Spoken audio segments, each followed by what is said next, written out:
દાબેલી એના માટે ડુંગળી ઝીણી સવારી લઈ લીધી, બટાકો બાફી લઈ લીધો, તેલ ગરમ થવા મૂકી દીધું. તેલ ગરમ થઈ ગયું તો આપણે હિંગ નાખીશું, હળદર, ડુંગળી ઝીણી સવારી રાખી નાખીશું. ડુંગળીને થોડીક વાર આપણે ચડવા દઈશું. તો આપણે મસાલા કરશું, ધાણા જીરું, મરચું, મરચું પાવડર, સ્વાદ અનુસાર મીઠું. મસાલામાં આવે એટલે આપણે થોડુંક નાખવાનું. તો બધું સરસ રીતે મિક્સ કરી દઈશું. તો ડુંગળી આપણી ચડી જઈએ, બટાકા મળી દઈશું એમાં. હવે આપણે આ તૈયાર પેકેટ જે મસાલો હોય કચ્છી દાબેલીનો એ નાખી દઈશું. હવે મેસરના મદદથી આપણે આ બધું બટાકો ભાગી દઈશું. દાબેલીનો મસાલો તૈયાર થઈ ગયો, આપણે પાવમાં એને ભરી લઈશું. તો પાવને આ રીતે આપણે કટ કરી એક સાઈડ ખજૂર ઓગળીની ચટણી લગાવી દઈશું, લીલા ધાણાની ચટણી લગાવી દઈશું. હવે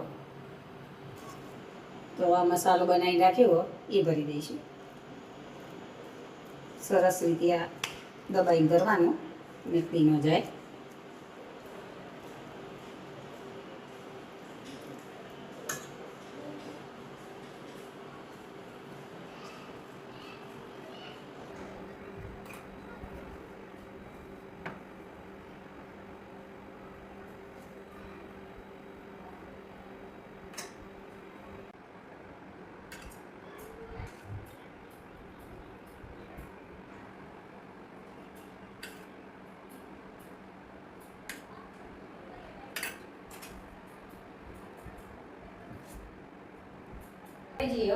તવી ગરમ થવા મૂકી દીધી.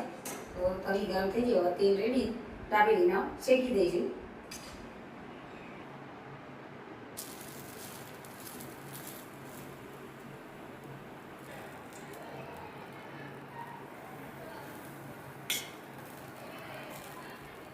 બે સાઈડ આ રીતે શેકી લેવાનું સરસ એવી.